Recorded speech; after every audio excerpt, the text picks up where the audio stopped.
The Queen nkuko mumenyereye mu kiganiro TUA. Uno musi rero nabazaniye umuntu mwari mukumbuye. Turetse umuntu ari ryambere akurikirana ibikorwa vya EATV. Abandi ndazi ko mumenyereye yari yaraduhevye. Reka tumwakire atubwire iyo yahora n'ivyo yahoramwo tuyage vyinshi. Na cyane yuko nzi mumukunda cyane kandi mwari mumukumbuye nimwigirishe. Karibu cyane Business aka Best Lover. Ya murakoze cyane. Ego ndabaramukije mwebwe nyene sanze hano kuri tele, baramukije abafanzi abakunzi ba EATV. Novuga ko ni gihe kinini tutadarutse cyari giheza taheruka gukorana. Mugabo sinabahevye muri rusange murazi ko umwanya si muremure. Murazi muri abantu banje yo turonderanye kenshi akunda kuronkana atabigoranye. Ya. Okay. Imisi myinshi business. Ntituzi ibintu warimwo. Since imisi myinshi tutabona akazi kawe gusa akazi si imisi myinshi cyane tutagiye kure. Mbega wari hehe business? Nawe wari wagiye kwitoza nka mukombozi vre. Novuga ko uvuze ko ari iminsi myinshi si myinshi cyane kandi si mike ariko ntabwo nicaye ndiko ndakora hari nobwira ko abafanzi banje nka The Best Rapper novuga ko isama murabona ko yegereje dusa nabayitanguye hono isa niyahiye kidogo turarura hama tubaha ivyaye ya. Okay, business niwe ukunze kuririmba ukaririmba mu marime mbega n'ibintu bikurimwo nivyo wisanzemwo canke n'ibintu rarurarota. Ya just yo wamaze kwemera ikintu kugiye kugikorera gikora niyita umwami w'indome irevre nyamba niyita umwami w'indome ngomba kubikora kuko ndabishoboye. Ya. Okay. Turiko twumva benshi ngo bahevye ngo baricaye ntibariko barateza imbere umuziki w'u Burundi na canshana bakape bagiye batandukanye.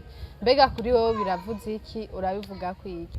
Novuga ko hariho abantu bavuga hip hop batayizi ubwayo. Hariho nabaza kugaga kuko abandi bw'abadakurikirana na industry ahigeze. Je nkaje uvuze ko hip hop bayihevye ahubwo hip hop irikiragarukana umurindi uteye ubwoba. No munsi by'ukuri umuntu avuga ko abarapere batariko barakora arikarabesha cyane kuko no munsi nyamba ubona abakuru bacu bamaze kwikangura bagakora bagatanga igikorwa challenge zikajamo n'abanyamahanga. Why tuwacha tuvuga yuko no munsi hip hop itarikirakorwa. Hip hop irikirakorwa kandi hari abana bayiteramiye barara badaryamye ariko barakora ibikori nka kugira mu minsi ndetse nahe nyuma y'igihugu bazokumva ko mu Burundi hari hip hop aho gumengo niho yavutse. Ya. Utwo tujambo nuko twari tumaze ko turatumva ariko uno munsi business araduhaye umuco. Business hari ibintu mazi imisi ku maposta agiye atandukanye kuri Black FM tukabona n'amaposti yawe ku ma Facebook ahantu hagiye atandukanye ku ma stati. Mbega zijya foto zirasigura iki urabivuga kwi woduha umuco? Ya nibaza ko ego nivyo ngiramugize iminsi nyene mubibona nkuko mubivuze. Kuri Black FM harabaye higanwa ry'abarapere. Barapere nibaza ko twatanguye turi pre-Dawkins turapambana turakurana mu bwa mbere ndetse harasigara abanyuma turakubita finale. Naragiriwe bakwe abo bose ndabatsinda ngirirwe bakwe ryo gutora certificat go bankorera n'indirimbo kuri radio. Nibaza ko ryoba ibanga mutabikurikiranye ntavyo novuga. Ego numunezero udasanzwe kuri jewe kuko ni indoto nagiye ngira kenshi muga kubera kudacika intege.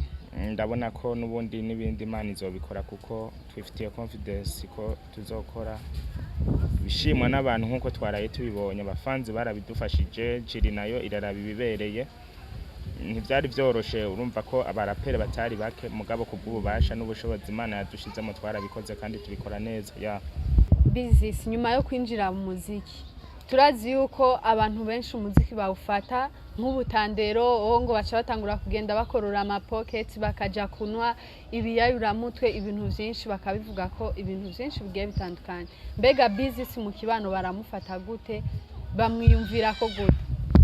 Ya bo nibaza ko mubajije ikibazo ciza, mugabo nibaza ko uko byari biri mu myaka iheze uno munsi novuga ko hariho difference nini ya cyane, kuko abanyagihugu, leta, abategetsi batandukanye bariko baratahura igisata ca music, bariko baramenya ko umuziki arakazi. Par exemple no munsi nibaza ko nyamba vy'ukuri byarabagoye gutahura, twari twaracerewe uno munsi kubona nyamba turiko turashigwa imbere. Par exemple nka Kombozi kuba yarose opportunity yo kuja mu mashinga mateka, kijya n'ikintu kigaragaza ko leta bwayo yamaze kudutahura, ahubwo ibyacu ngira ngo leta itashobora kubitahura neza. Nico bituma nka Mukombozi umuririmbyi wese je novuga ko ategeza kumutora, kuko nibaza ko mu gihe Mukombozi yo pasa abaririmbyi twege tworonka aho tuvugira, kuko so adufise ijwi rigera kure riciye muri wa asobora gusigurira na babandi batari bazi ivya music, ingene music ishobora kuba yinjiriza amahera igihugu, ingene music ishobora gutuma ibisate binabiri yabitera imbere. Nibaza ko ico ni kintu kimwe Mukombozi azoshobora kuduserukira twege nk'abanyempana baririmbye kugira tubushirize gutahurwa n'abatandukanye mu kibano. Jewe ingene bamfata nibaza ko jewe nka business nibaza ko ntatunzwe n'umuziki pour le moment, ariko ndafise yindi mirimo nkora, kandi iyo mirimo nkora en tant que umufonctionnaire narize, kandi n'ivyo nkora narizewe, ndi responsable imyaka myinshi. Nibaza ko kwifata nabi ntibabibereye cyane, kandi ntibashobora kukwizera mu gihe nabi. Uno munsi abantu bashobora kuba bo kwifata nabi n'abantu bahera mu gitondo arabasani, bakarinda bakirirwa arabasani, bakaryama arabasani, bakavyuka arabasani. Ivyo navyo nibaza muri iyi industry yacu umwiki gihe wo kwitwara uko atamaze kuba yo bashobora kujabukana izina ryiwaho hakurya, shobora kuronka amadiri gitondo ijoro, amadira telefoni isona ku bw'akazi kiwe ka music.